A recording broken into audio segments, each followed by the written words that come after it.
शिव चर्चा के हाल सखी कौन जाने, शिव चर्चा के हाल सखी कौन जाने। दारू पियना मारा दवा का जाने, दारू पियना मारा दवा का जाने। शिव चर्चा के हाल सखी कौन जाने, शिव चर्चा के हाल सखी कौन जाने।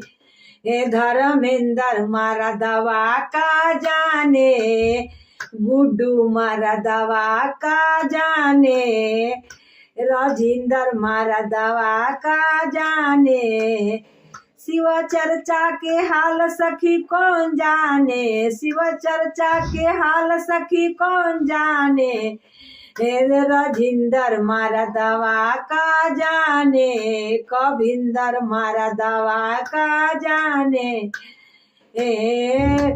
शिव चर्चा के हाल सखी कौन जाने, शिव चर्चा के हाल सखी कौन जाने। गांजा पियना मारा दवा का जाने, गांजा पियना मारा दवा का जाने। शिव चर्चा के हाल सखी कौन जाने, शिव चर्चा के हाल सखी कौन जाने। बीड़ी पियना मारा दवा का जाने, शिखर खाना मारा दवा क्या जाने।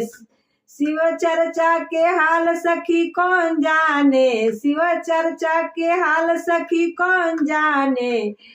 चुगल खोरनी औरतिया का जानी, शिव चर्चा के हाल सखी शिशिया जाने, शिव चर्चा के हाल सखी हम जानी।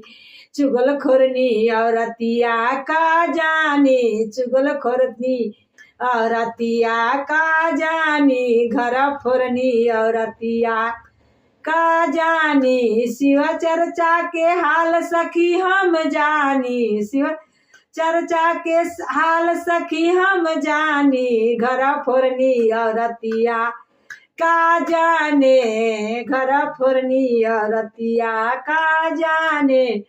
चुगल खोरनी औरतिया का जाने, का जाने सखी क्या जाने।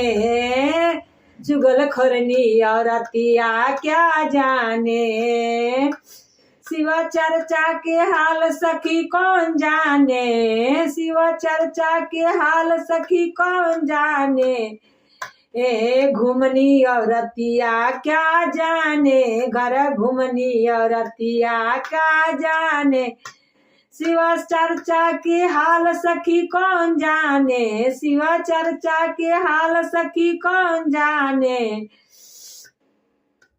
घर घूमनी औरतिया का जाने, घर घूमनी औरतिया का जाने। शिव चर्चा के हाल सखी शिशिया लोग जाने, शिव चर्चा के हाल सखी गुरु बहिना लोग जाने। चुगल खोरनी औरतिया का जाने, चुगल खोरनी औरतिया का जाने। चुगल खोरनी जनानिया का जाने। शिव चर्चा के शिव चर्चा के हाल सखी साहेब भैया जाने, शिव चर्चा के हाल सखी नीलम दीदी जाने। चुगल खोरनी औरतिया का जाने, घर फोरनी औरतिया का जाने। हर हर महादेव, दया करही महादेव।